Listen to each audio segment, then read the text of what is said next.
Let's see how to attach references.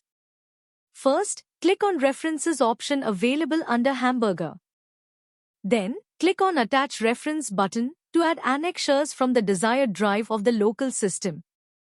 Select the required document and click on Open button.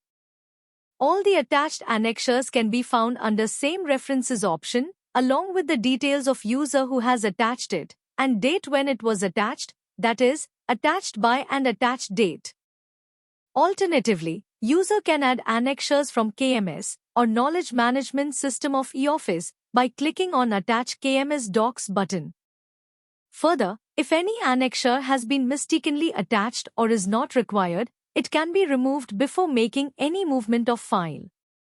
This can be done by selecting the required documents and clicking Delete drop-down action, and then clicking Yes in the confirmation window.